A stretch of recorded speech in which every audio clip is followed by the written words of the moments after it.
Alhamdulillahilladzi an'amana bi ni'matil imani wal islam wal ihsan. Asyhadu an la ilaha illallah wahdahu la syarikalah wa asyhadu anna Muhammadan abduhu wa rasuluhu la nabiyya ba'dah.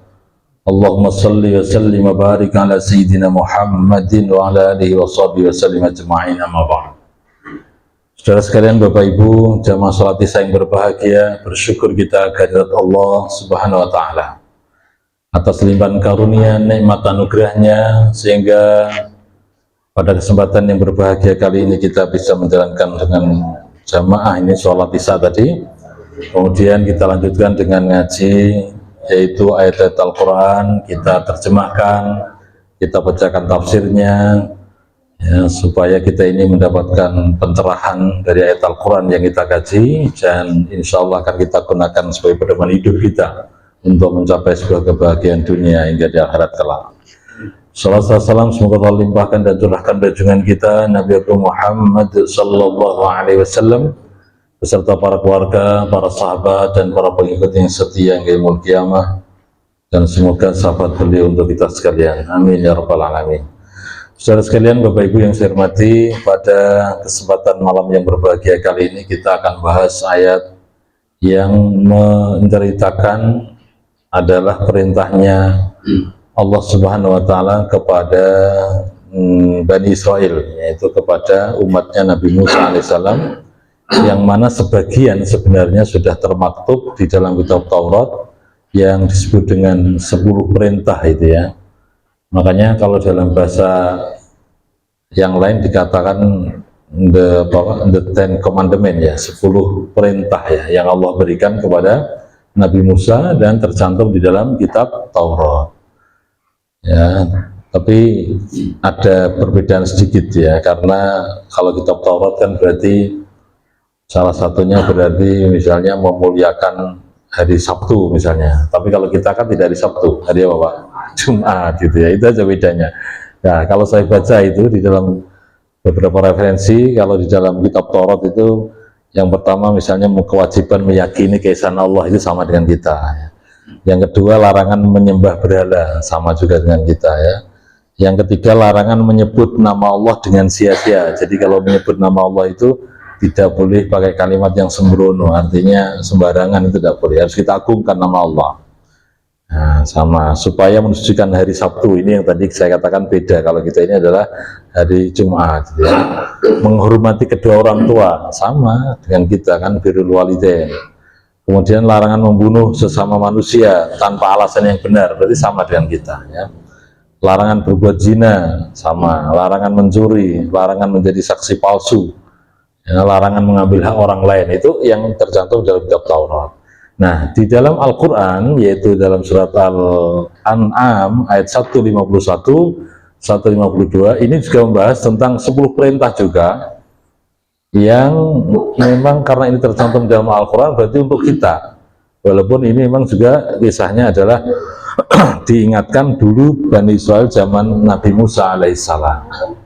Nah, kita bahas ya, karena memang utamanya kita ini tahu bahwa sebelum Al-Quran turun adalah kaum sebelumnya yang disebut dengan Ahlul Kitab, itu kaum yang memegang kitab suci yang mana turun di tengah-tengah mereka, yaitu adalah kitab Taurat, kitab Injil, kitab Zabur ya.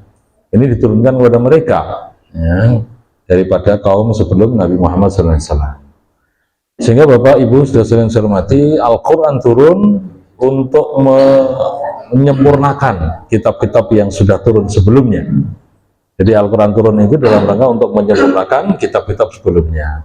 Kalau sudah ada di dalam Al-Quran, ya karena ini adalah sifatnya menyempurnakan, berarti ada sebagian ajaran atau istilahnya akidah atau keyakinan keterangan yang ada di dalam Taurat, Injil, Zabur misalnya, itu ada juga di dalam Al-Quran, hanya disempurnakan, dilengkapi. Nah, dilengkapi, termasuk tadi ini saya katakan pembahasan tentang 10 perintah yang diberikan Allah kepada Nabi Musa, yang otomatis juga diserahkan kepada Bani Israel, itu pun juga sama ya, sebagian dengan 10 perintah yang diperuntukkan untuk kita sekalian. Baik, bahasa yang saya hormati, kalau kita lihat sekilas sejarahnya Bani Israel ini kan berarti mulai dari abad 2000 ya, sebelum Masehi Pak ya, 2000 atau 2500 lah, sebelum Masehi. Sejak Nabi Ibrahim alaihissalam, ketika kemudian mempunyai putra dua, yaitu Nabi Ishak dan Nabi Ismail. Tapi dari dua ibu yang berbeda. Kalau Nabi Ismail dari ibu Siti siapa? Hajar, ya. Kalau Nabi Ishak berasal dari ibu Siti Sarah. Nah, ini yang berbeda. Nah, dari mana golongan Bani Israel? Itu adalah dari keturunan Nabi Yakub alaihissalam, ya. Nabi Yakub alaihissalam. Monggo Pak, atau pakai kursi nggak apa-apa di sini Pak? Ya, atau diambilkan kursi Mas Anu untuk bawahnya. Saya kan. Monggo Bapak Ibu hadirin rahimakumullah. Jadi sejak Nabi Ishak ya, kemudian keturunannya itu ada yang namanya Nabi Yakub ya. Nabi Yakub inilah yang dikenal dalam sejarah disebut dengan Israel. Israel itu adalah orang yang disucikan. Nah, kemudian anak keturunan Nabi Yakub itu yang disebut dengan Bani Israel, gitu Pak ya. Karena ini kemudian mempunyai anak namanya Nabi Ayub. Nabi Ayub kemudian punya anak ada Nabi Yusuf ya, dan seterusnya itu sampai keturunan berikutnya akhirnya dikenal dengan Bani Israel.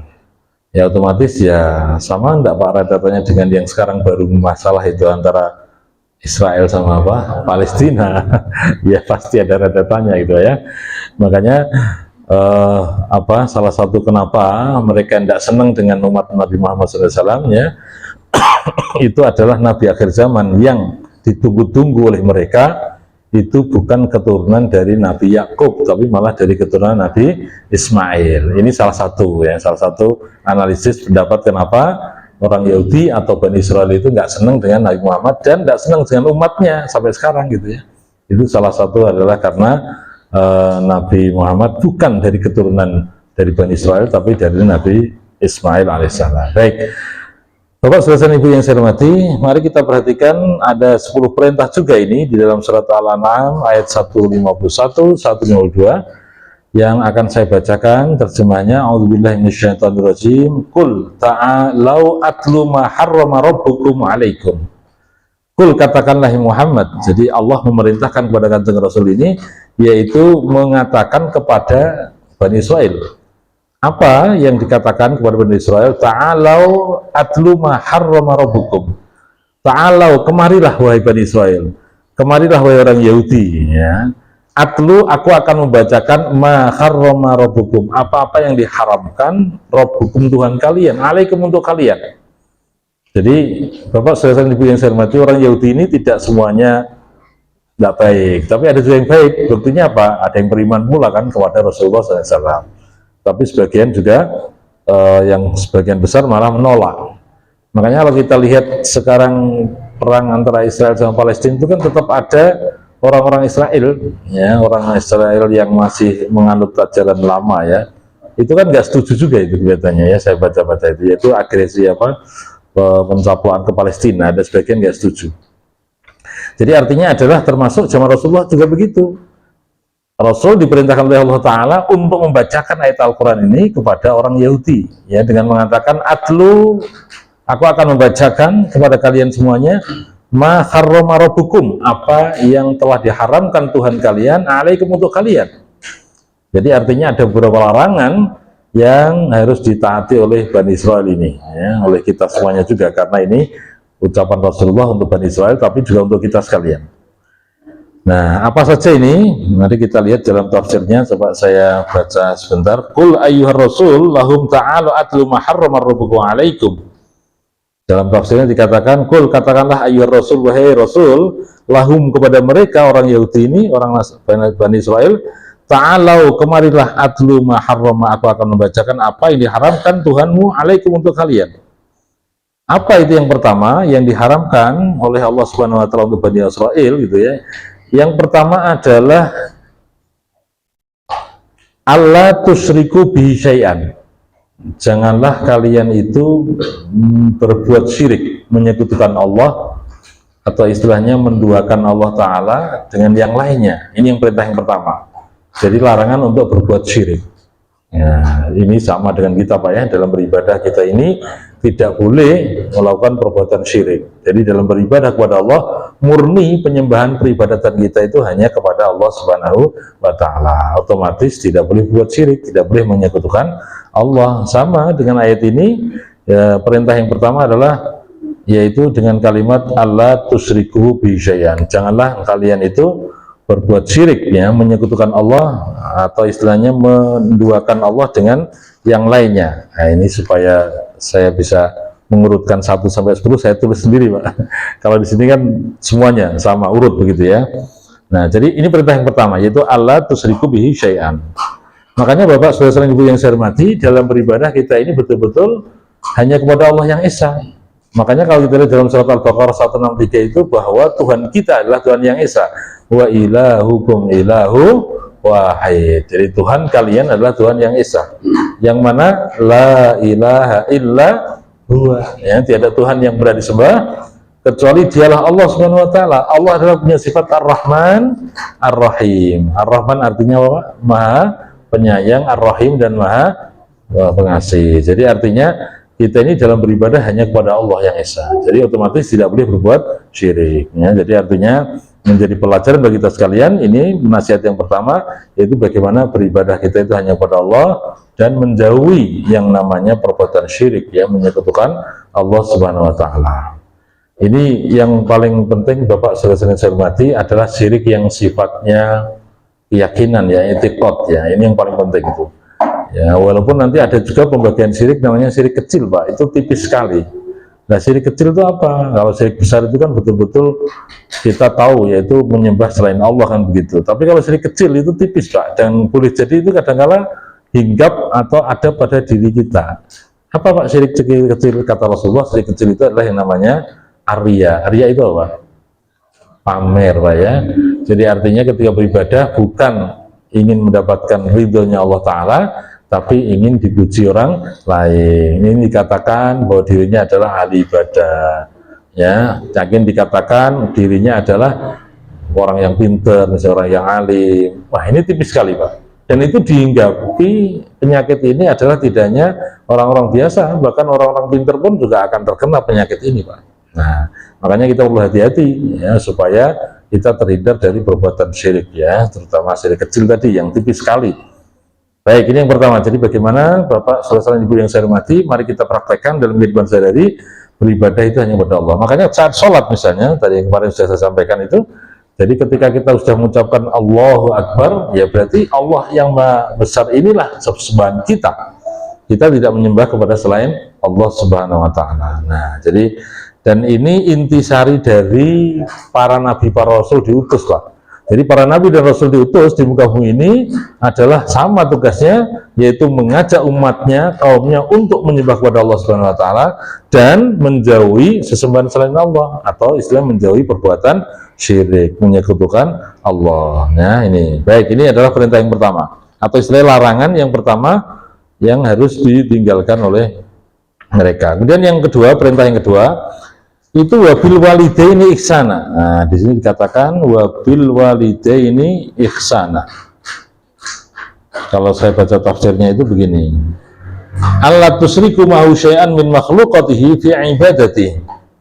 Bal israfu jami'an wa ibadah lahu wahdah.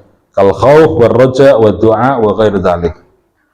Jadi yang dimaksud daripada janganlah engkau berbuat syirik kepada Allah Ta'ala, itu artinya adalah menyamakan, menyekutukan, ya, Allah Ta'ala ini, atau istilahnya menyamakan Allah dengan makhluknya dalam beribadah. Artinya dalam peribadatan itu tidak hanya kepada Allah saja, tapi kepada selain Allah.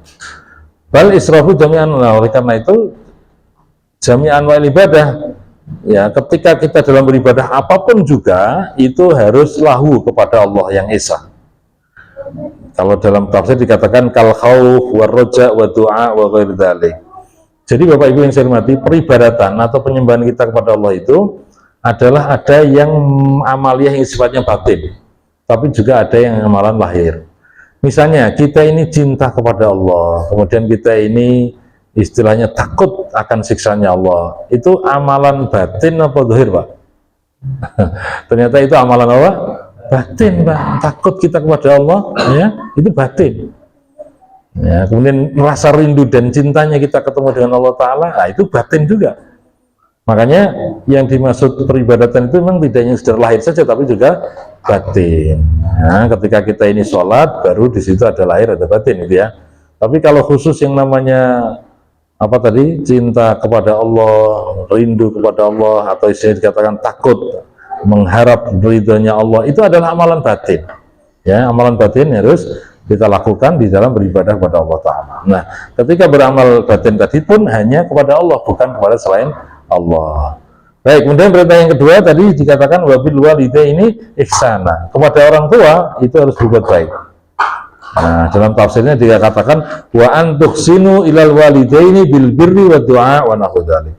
Jadi yang kedua adalah bagaimana berbuat baik kepada kedua orang tua, yaitu dengan kita birrul walidain, ya, dan otomatis di situ selalu mendoakan kepada kedua orang tua. Jadi ibadah berbuat baik kepada kedua orang tua itu memang biasanya beberapa ayat membuktikan letaknya itu setelah perintah kepada Allah untuk menyembah, kemudian berikutnya berbuat baik kepada kedua orang tua. Jadi beriringan, Pak. Jadi yang pertama adalah beribadah kepada Allah, kemudian yang kedua apa? Birrul walidain, yaitu berbakti kepada kedua orang tua. Makanya saking pentingnya ini, ya, makanya diantara kita ini kalau masih punya orang tua, ya, bapak ibu kita kalau masih hidup, ini harus bersyukur pada Allah Ta'ala. Mari kita gunakan, manfaatkan masa hidup kedua orang tua kita, ya, itu dengan birrul walidain, ya, berbakti pada orang tua. Makanya dalam pelajaran akidah akhlak istilahnya, itu ada tata cara kita ini berbakti kepada orang tua yang masih hidup dan bagaimana kalau sudah meninggal dunia. Berbakti kita yang masih hidup berarti apa, Pak? Ketika mendapatkan apa istilahnya permintaan atau perintah dari orang tua, asal tidak menyekutukan Allah atau tidak bermaksiat pada Allah, harus dijalankan, Pak. Jangan sampai kita menyakiti orang tua. Nah, ini yang repot, Pak, ya. Repotnya kenapa sih? Biasanya orang-orang sepuh itu, orang tua gitu, kalau sudah usia di atas 70, kadang-kadang sudah mulai balik ke kecil lagi, anak-anak lagi, Pak. Ini harus dipahami, Pak. Ya, jadi namanya orang tua kalau sudah umur nggak sampai 70, itu kadang-kadang 60 ke sini itu sudah 65 gitu. Itu sudah mulai kembali ke anak kecil lagi, gitu ya. Dan kita sebagai anak itu butuh kesabaran ketika mendampingi orang tua. Nah, padahal ini menjadi ayat perintah yang kedua adalah harus birrul walidain, ya, harus berbakti pada kedua orang tua. Ketika masih hidup berarti kita tunjukkan bagaimana ketaatan bakti kita kepada kedua orang tua. Kita openi, ya, karena beliau ini ketika kita masih kecil dulu diopeni, makanya doa kita kepada orang tua ini kan apa, Pak? Allahumma firli wali walidayya warhamhu kama rabbayani shaghira, itu kan, ya Allah ya Tuhan gua, ampunilah diriku, ampunilah kedua orang tuaku, sayangilah mereka berdua sebagaimana mereka berdua menyayangiku pada saat masih kecil. Jadi orang tua kita itu sayang, Pak, dengan kita, ya. Nah, cuma kelebihannya orang tua dulu itu ngopeni anak lebih dari 3 itu pinter, Pak, ya.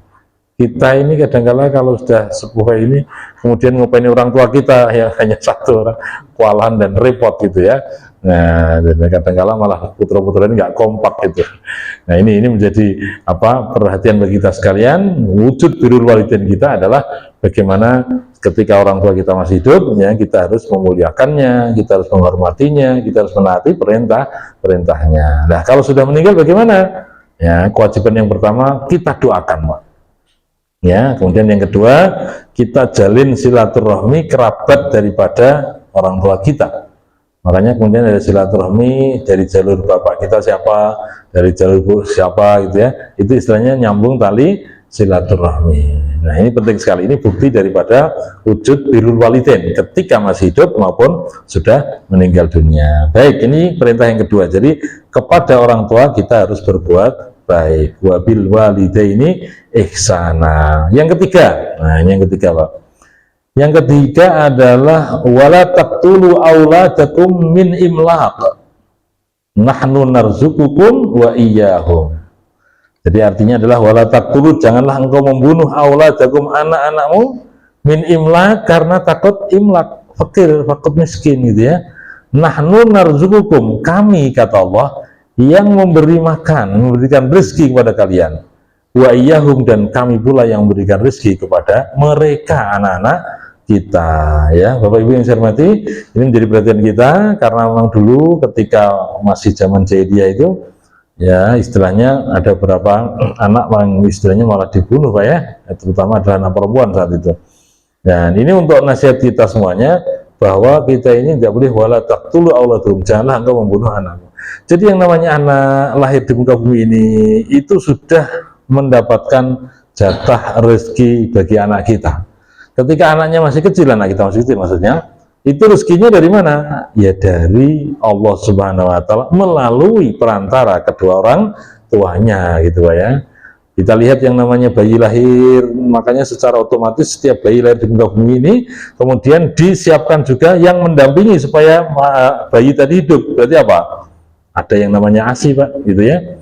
Ya, jadi itu sudah otomatis, makanya nggak tahu ini secara medis perlu dipelajari itu. Kok ada ibu-ibu kita ini kadang-kadang melahirkan tapi apa nggak keluar apa ASI-nya. Secara teori harusnya begitu ya.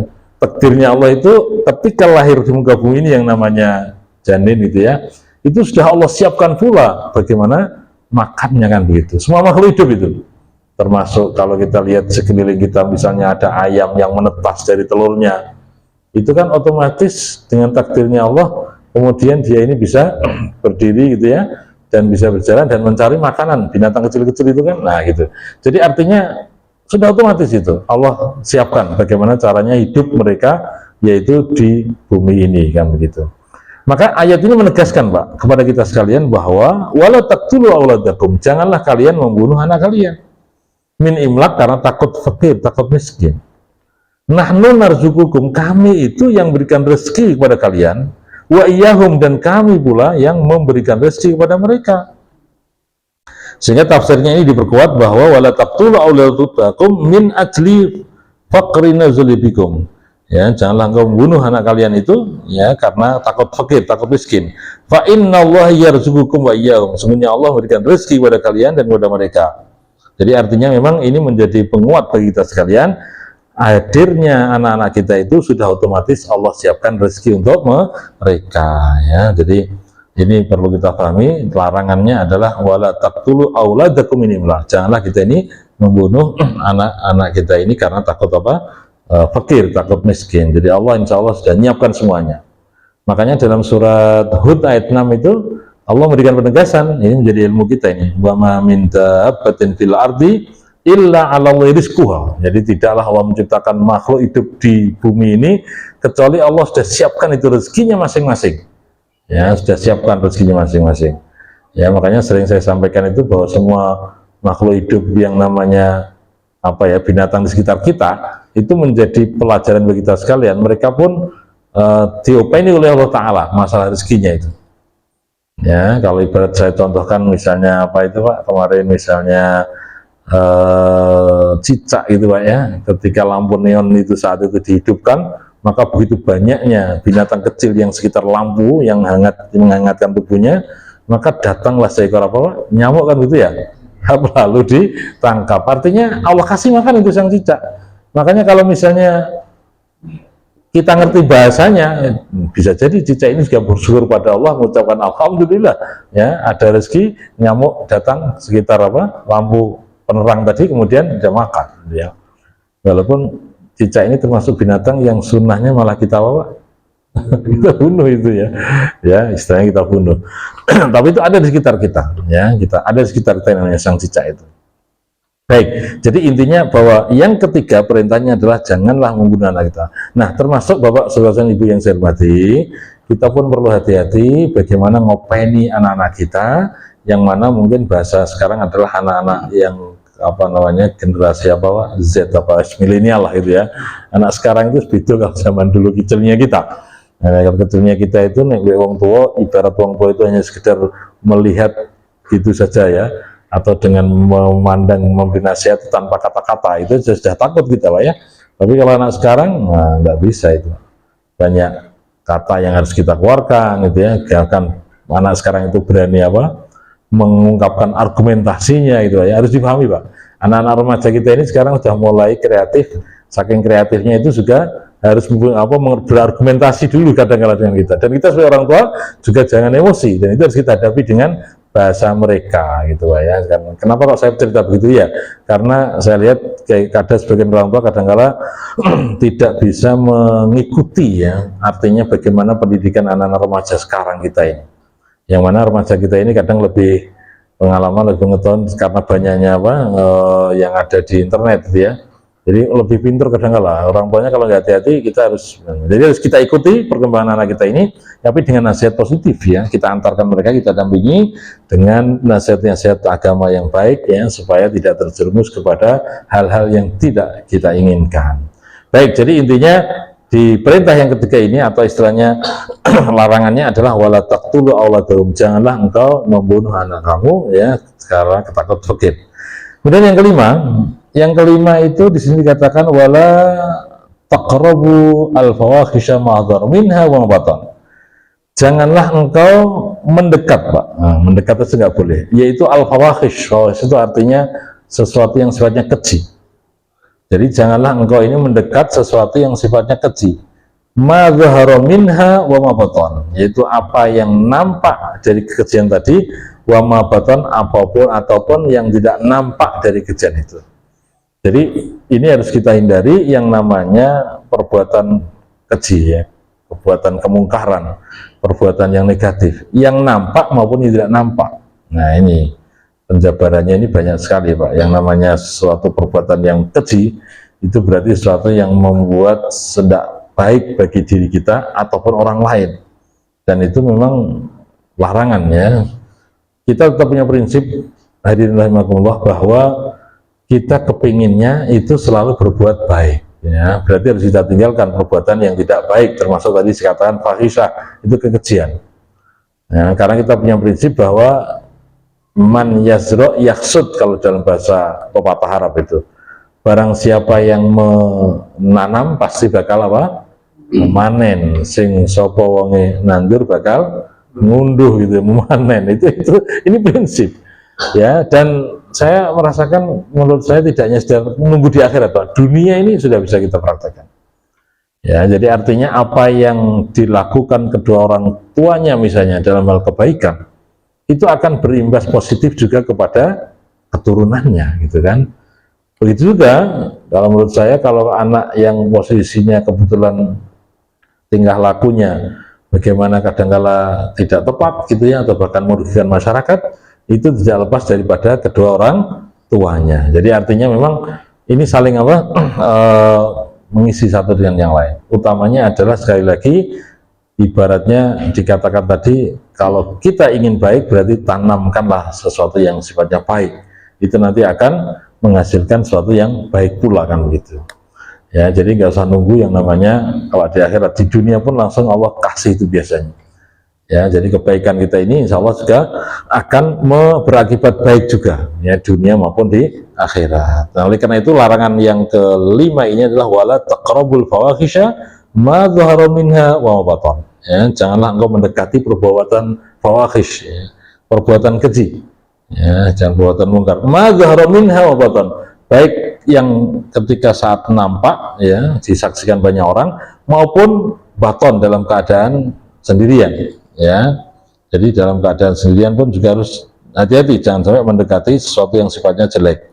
Wala taqrabu ma kana zahiran min kabirul athami wa ma kana khafiyan ya. Jadi istilahnya di sini dikatakan meninggalkan perbuatan fahisyah itu, kekejian itu berarti termasuk dosa-dosa besar, baik dalam keadaan sendiri maupun dalam keadaan banyak orang ya. Jadi baik dalam keadaan sendirian maupun dalam banyak orang, tetap yang namanya perbuatan keji, perbuatan mungkar ya, perbuatan yang jelek, jadi dosa besar tadi harus ditinggalkan ya, harus kita tinggalkan ya. Makanya yang sekarang baru marak misalnya, banyaknya orang-orang itu yang seneng yaitu apa namanya, ikut nombok togel itu loh Pak. Sekarang ya, kalau dulu pernah hilang tapi sekarang ada lagi tuh ya.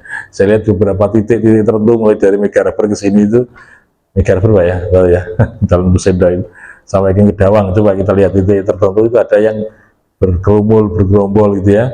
Nah, ternyata di sana ada sebagian yang apa namanya, Nah ini dua hal itu, ya itu kita berantasnya juga repot itu gimana caranya itu. Tapi yang jelas kita orang beriman insya Allah hal itu harus kita tinggalkan. Jadi intinya ini perbuatan fahisyah, perbuatan keji ya harus kita tinggalkan, baik dalam sendirian maupun dalam apa banyak, ya itu baik. Jadi ini adalah yang kelima. Jadi mari kita tinggalkan. Kemudian yang keenam, ya yang keenam di sini dikatakan wala taqtulun nafsal lati harramallahu illa bil haqq. Janganlah membunuh seseorang yang mana Allah mengharamkan untuk membunuh illa bil haq, kecuali dengan alasan yang benar. Jadi di ayat ini jelas kita ini nggak boleh membunuh sesama manusia gitu ya, kecuali memang Allah apa namanya membolehkan bil haqi, dengan kebenaran. Apa ada Allah membolehkan? Iya, yaitu kalau dalam bahasa agama, dalam hukum syariat ada yang namanya hukum kisos misalnya Pak ya, hukum apa? Kisos. Kisos itu artinya adalah balasan apa ketika misalnya disakiti dengan tangan, berarti juga harus dibalas dengan tangan pula. Bahkan ketika ada yang bunuh, berarti juga harus dibunuh. Itu namanya kisos gitu ya. Dan dalam syariat Islam ada itu. Itu artinya adalah sesuatu yang dibolehkan oleh Allah Subhanahu wa taala, tapi dengan istilahnya ketetapan hakim yang betul-betul adil gitu Pak ya. Nah, jadi hakim yang dalam keadaan adil. Baik, jadi ininya yang kedua, yang keenam ya, wala taqtulu an-nafsal lati harramallahu bil haqq, janganlah membunuh. Nah, makanya kita sangat prihatin ya kalau di antara dalam catatan sejarah itu ada antara umat Islam satu dengan umat Islam yang lain itu kadang terjadi apa berselisih pendapat, persoalan politik misalnya, itu saling membunuh gitu ya. Padahal syariatnya sebenarnya itu tidak boleh membunuh sama muslim, tidak boleh. Wala taqtulun nafsal lati harramallahu. Jadi ayat ini sebenarnya umum, tidak hanya orang Islam saja, tapi membunuh manusia yang lainnya boleh, dilarang itu. Ya, kecuali memang yang Allah bolehkan ya. Padahal itu sebenarnya Allah sudah muliakan itu, tapi kemudian dibolehkan untuk bunuh itu boleh. Baik, ini yang keenam. Kemudian yang ketujuh, wala taqrabu ya. Ini ayat yang berikutnya ya. Kita ayat yang berikutnya ditutup kalimatnya dzalikum wasaqum bihi la'allakum ta'qilun. Ini semuanya diwasiatkan untuk kalian semuanya la'allakum ta'qilun, agar kalian menjadi orang yang berakal ya. Berakal di sini artinya adalah mengetahui mana perintah dan mana larangan gitu ya. Baik, saudara yang saya hormati, kita lihat ayat yang berikutnya ini. A'udzubillahi minasyaitonirrajim wala taqrabu malal yatim illa billati yahsanu hatta yablugha asyuddah. Perintah yang ketujuh yang harus kita perhatikan, wala taqrabu malal yatim. Ya, ini menjadi larangan. Jadi perintah tapi menjadi larangan. Mana larangan? Wala taqrabu, dan janganlah kalian itu taqrabu malal yatim, mendekati harta anak yatim. Illa billati yahsan, kecuali memang dalam keadaan yang baik. Ya, baik itu artinya apa? Mengelola harta anak yatim itu dengan sebaik mungkin. Ya, jadi kalau misalnya ada saudara atau famili kita yang kebetulan istilahnya bapaknya sudah meninggal, nah berarti kan anak tersebut jadi anak yatim. Jadi kita sebagai orang yang dekat ya dengan keluarga ini, berarti harus kita antarkan, kita kelola bagaimana harta yang ada itu betul-betul istilahnya tidak salah penggunaannya. Jadi kita antarkan supaya betul-betul harta yang ada yang ditinggalkan itu kembali kepada anak yang sudah yatim tadi. Ya, sampai kemudian bisa dewasa. Kalau sudah mulai dewasa, itu harta tadi harus dikelolakan kepada anaknya, gitu ya, diserahkan. Tapi yang jelas di sini ayat mengatakan, yaitu hatta yablugha asyuddah, sampai nanti sudah menjadi yang dewasa. Tapi yang jelas perintahnya atau larangannya adalah wala taqrabu mal, janganlah kita mendekati ya harta daripada anak yatim illa billati yahsan, kecuali yaitu dengan yang baik. Maksudnya apa? Dikelola dengan sebaik mungkin, yang penting untuk kesejahteraan daripada anak yatim tadi. Baik, ini yang ke-7 ya. Kemudian yang ke-8, wa auful kaila wal mizan bil qist. Wa auful kaila wal mizan bil qist. Itu artinya apa? Dan penuhilah takaran dan timbangan bil qisti dengan benar. Ini sesuai dengan syariat Islam. Kalau saya teringat zamannya zamannya khalifah yang kedua, yaitu khalifah siapa yang kedua itu? Abu Bakar, yang kedua siapa? Umar bin Khattab radhiyallahu anhu. Jadi ketika Umar bin Khattab radhiyallahu anhu saat itu menjadi khalifah, pemimpin kaum muslimin, khalifah itu artinya pemimpin kaum muslimin ya, maka dikenal dengan Amirul Mukminin.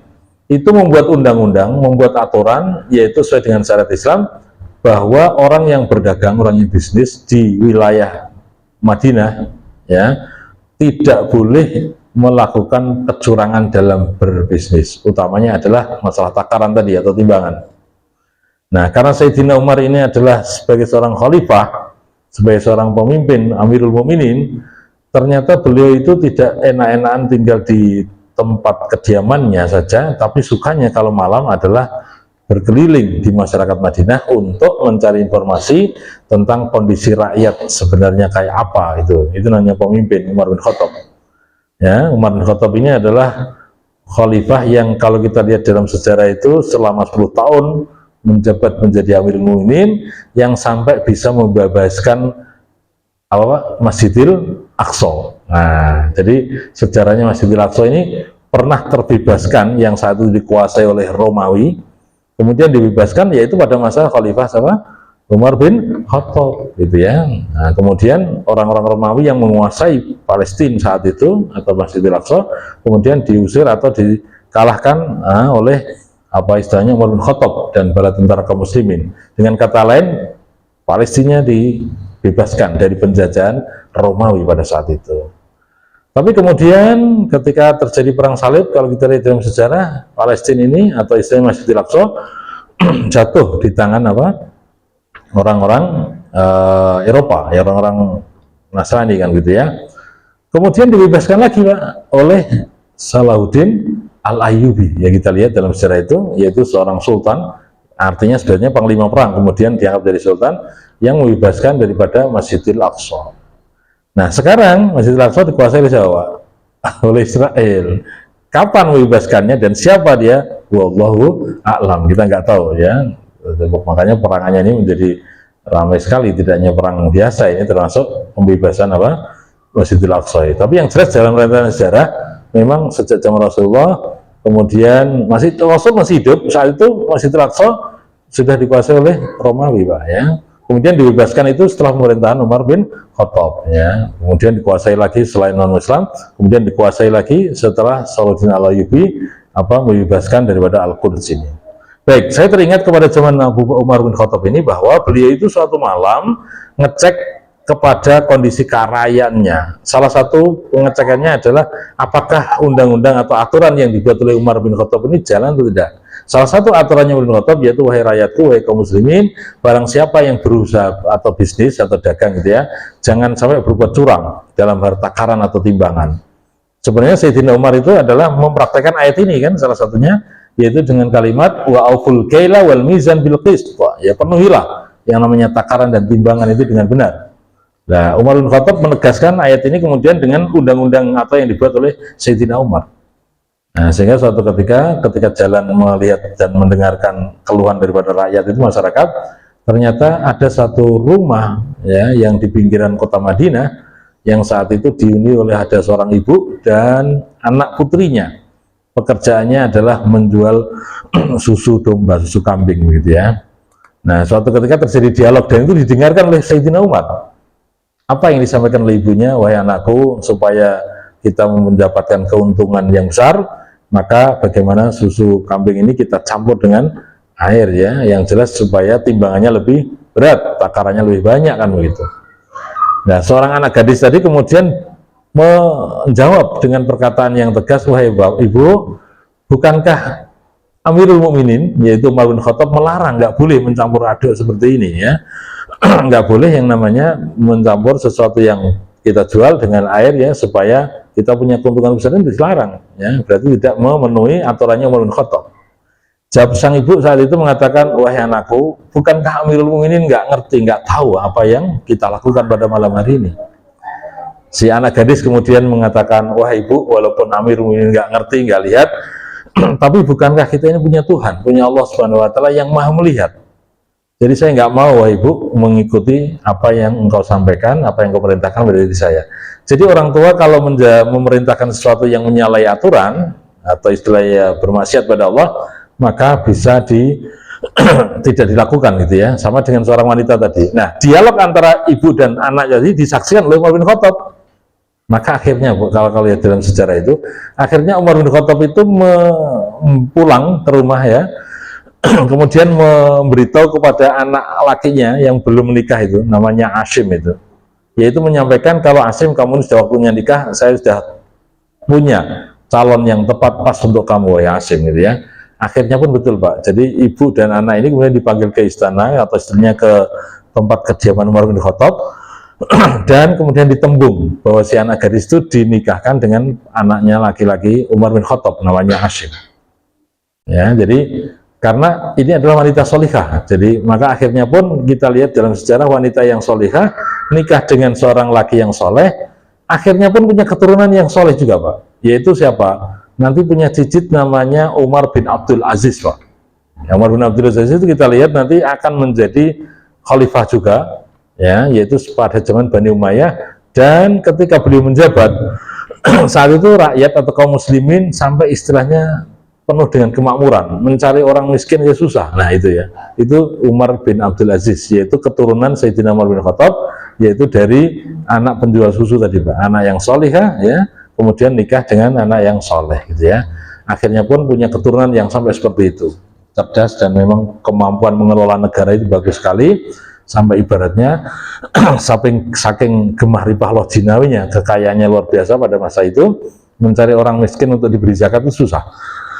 Yaitu di zaman pemerintahnya khalifah yang disebut dengan Umar bin Abdul Aziz, cicitnya daripada Umar bin Khattab. Nah, baik, jadi kembali kepada perintah ini, larangannya adalah walat wa auful kaila wal mizan bil qist, yaitu penuhilah takaran timbangan ya dalam berjual beli.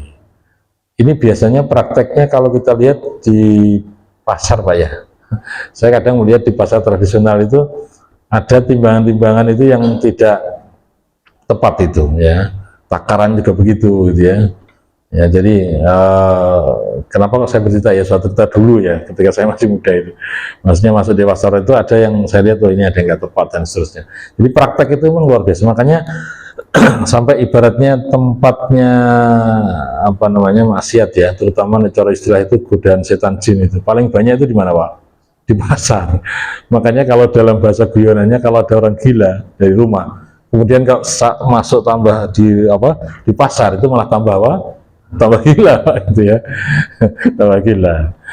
Kalau saya lihat di tetangga saya itu ada itu kasus yang namanya hilangnya janin. Kenapa dengar cerita Pak ya? Jadi janin itu umur 6 atau 7 bulan itu ya, itu di kandungan itu bisa hilang Pak. Ya hilang itu, kemudian saya tanya terus, itu hilangnya ternyata ketika di pasar. Saat itu ibu ini belum tahu kalau sebenarnya bisa, asal kita mohon pada Allah bisa kita minta lagi itu. Jadi hilangnya itu ketika di pasar itu, kemudian ada orang yang jawil gitu ya, ternyata kandungan ini bisa hilang itu Pak. Wallahu alam, itu pakai ilmu apa itu, saya ilmu setan itu. Itu di pasar juga itu hilangnya itu. Nah kemudian selang berapa tahun itu baru ketemu saya, baru cerita itu. Saya katakan, wah ini Bu, saat itu sebenarnya bisa kita mohon pada Allah untuk bisa minta lagi, kita tarik untuk bagaimana kembali ke perutnya ibu lagi. Ini yang cerita bukan siapa-siapa, ya ibu sendiri itu yang kehilangan apa? Janinnya itu Pak. Jadi ada ilmu-ilmu magic atau ilmu setan yang seperti itu. Wallahu a'lam bishawab ya. Jadi yang jelas pasar itu memang betul-betul apa namanya tempat yang kalau kita nggak hati-hati ya banyak apa namanya maksiat dan dosanya. Makanya sunnahnya ketika kita masuk pasar itu sebenarnya baca baca wirid tawaf itu la ilaha illallah wahdahu la syarikalah walal hamdu yuhyi wa yumiitu wa huwa ala kulli syai'in qadir. Itu ketika masuk supaya terjaga ya, kita perlindungan. Ya contoh pasar itu tradisional. Kalau pasar yang modern ya swalayan itu sama aja Pak ya.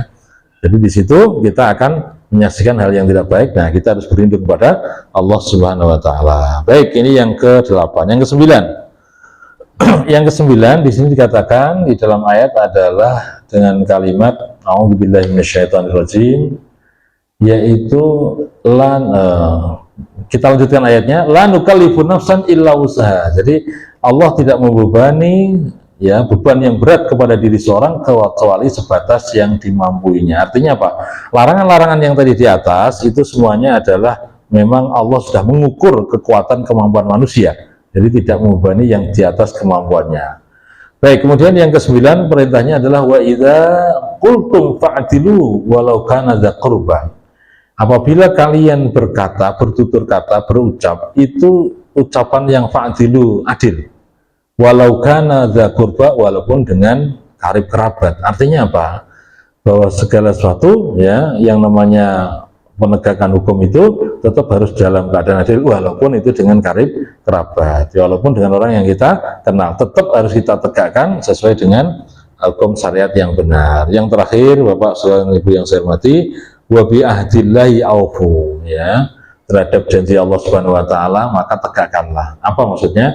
Yaitu ketika kita sudah berjanji sebagai seorang muslim, itu sebenarnya ikrar kita adalah dalam peribadatan sholat, misalnya inna sholati wa nusuki wa mahyaya wa mamati lillahi rabbil alamin. Itu komitmen kita, yaitu bagaimana kita ini adalah sholat kita, ibadah kita, hidup kita, mati kita, semuanya adalah untuk Allah Subhanahu wa taala, Tuhan semesta alam. Jadi artinya janji ini harus kita ikrarkan terus dalam rangka untuk mendekatkan diri kepada Allah Subhanahu wa taala. Baik Bapak, selesai yang Ibu yang saya hormati, saya kira sampai itu dulu ya tentang 10 perintah ya yang diberikan Allah taala. Ya sebenarnya adalah kepada Bani Israel, tapi karena ini untuk kita juga, karena dalam Al-Quran Al-Karim, berarti aturannya juga untuk kita, umat Rasulullah Muhammad Sallallahu Alaihi Wasallam, yang mana tata cara aturan-aturannya ada juga termaktub di dalam kitab Taurat, ya, kitab yang turun sebelum Al-Quranul Karim. Demikian Bapak Ibu yang saya hormati yang dapat saya sampaikan, ya semoga ada manfaatnya. Insya Allah kita ketemu di lain kesempatan ya. Jadi saya cukup sekian. Bila taufiq wal hidayah. Alhamdulillah. Assalamualaikum warahmatullahi wabarakatuh.